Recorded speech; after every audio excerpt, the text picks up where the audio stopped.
Michel Siffre, bonjour. Après ces quelques jours passés parmi nous et après avoir suivi le festival, pouvez-vous nous dire ce que vous pensez de l'organisation de ce festival, ce que vous avez trouvé agréable, peut-être les imperfections qu'on pourrait corriger? Parlez-nous. D'abord, c'était une agréable surprise de me trouver dans un site d'abord très agréable, très joli, très sympathique. Le festival, j'ai été surpris que dans un village relativement petit, de 600 habitants, même s'il y a une station autour, incluse dedans et qui draine plus de gens, que vous puissiez tous les soirs avoir 200, 300, 400 personnes dans une salle. Ça a été la première grande surprise parce que, bon, je ne connaissais pas ça. Je connais quand même pas mal de choses en France, j'ai voyagé. Je peux vous dire que dans les zones que je connais, les villages que je connais, ça ne se passe pas comme ça. La vie culturelle, il n'y a rien.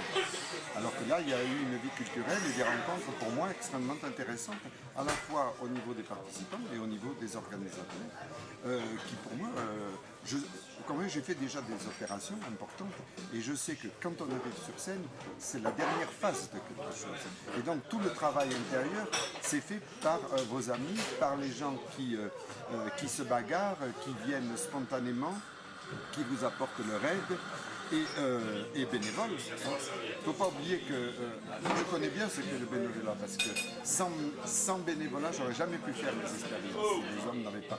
Donc ça, je l'ai apprécié énormément.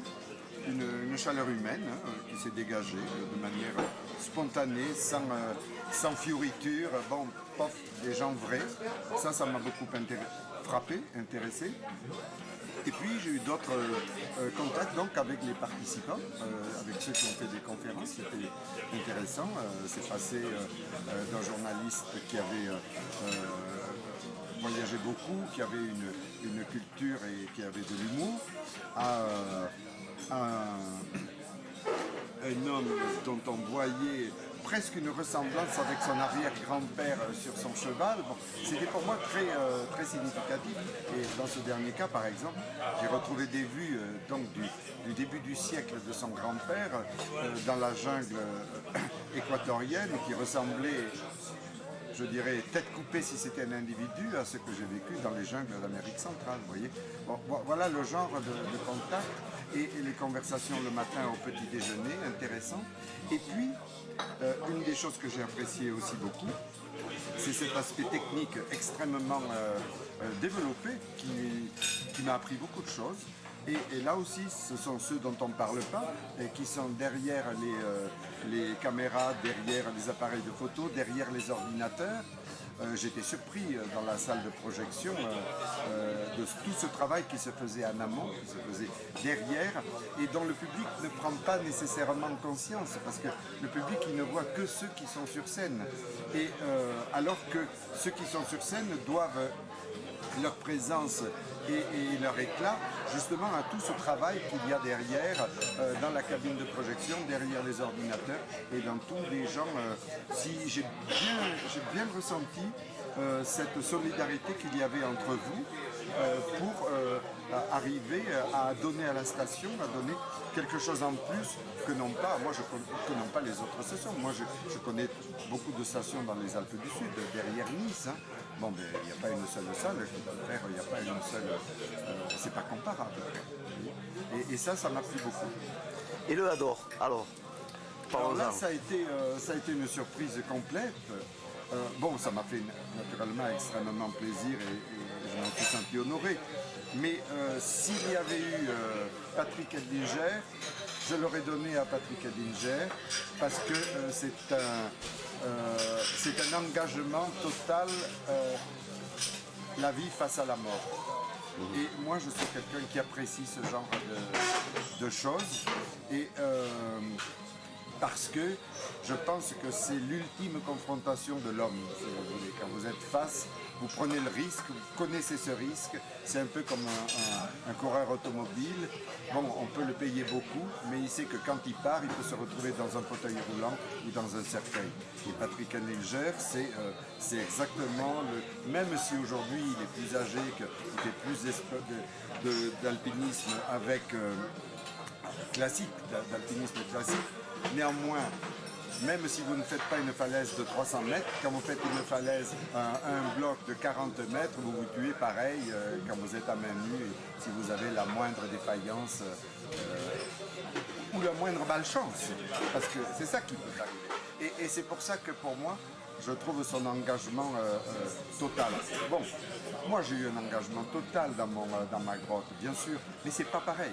Il n'y a pas la vie exposée, si vous voulez. Il y a à avoir de la volonté, de la persistance, Bon, c'est sûr que vous êtes ennuyé avec les électrodes qui vous font mal, qui corrodent votre peau, avec les sondes, etc. Mais c'est pas pareil.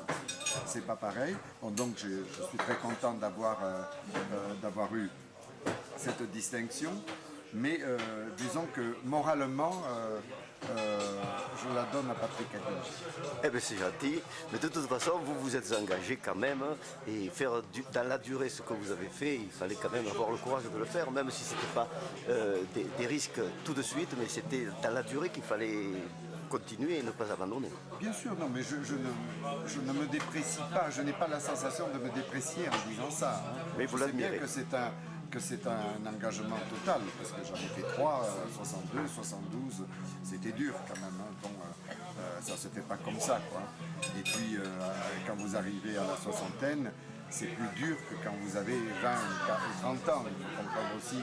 C'est vrai que bon, la dernière, ça a été dur, la dernière, psychologiquement, à cause de ça. Un peu. Bon, j'avais moins d'engagement, moins de motivation, pas d'engagement, mais de motivation, si vous voulez.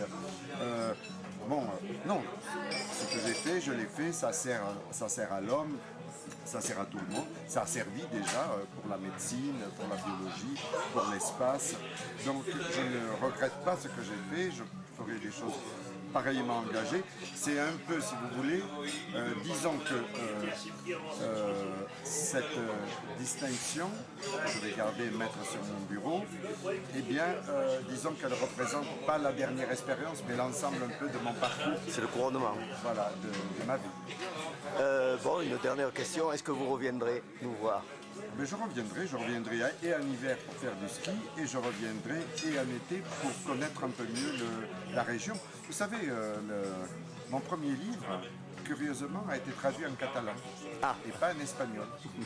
Et il s'est trouvé à la fois donc en Espagne, naturellement, et dans plusieurs pays d'Amérique du Sud, comme en Colombie, à Bogota. Bon, j'ai des amis dans la région aussi, parce qu'il ne faut pas oublier que votre région aussi a parmi les plus belles grottes de la France et les plus beaux réseaux souterrains en termes de concrétionnement. Mais jusqu'à présent, j'étais juste passé. Ça me donne un peu, ce séjour d'une semaine ici, me donne envie d'y revenir un peu comme mon ami Coppens. Et vous avez découvert la région et les hommes aussi, c'est intéressant. C'est les hommes c'est plus important qu'une région. Les relations humaines, dans ma vie, ça a toujours été plus important que les lieux où je me suis trouvé, que ce soit en Amérique latine, aux États-Unis ou dans d'autres pays. Pour moi, ce qui compte, c'est la qualité des hommes, leur parcours, leur intégrité et puis leur envie de faire quelque chose. Ça, c'est le plus important. Et à travers ce festival, on voit que ça peut donner envie à des jeunes gens, à des gens de faire quelque chose de s'engager. Voilà, de s'engager. Ce qui commence à nous manquer un peu chez nous. Et ça, j'aime et j'apprécie. C'est pour ça que je reviendrai. Bon, ben, je vous remercie. On a été très contents de vous accueillir. Et j'espère que quand vous reviendrez l'hiver, je pourrai vous amener skier parce que ça fait 3 ou 4 fois à cause de la tempête qu'on n'a pas pu le faire. C'est les hasards de la vie. Et oui. Eh bien, merci. Merci, c'est moi qui vous remercie.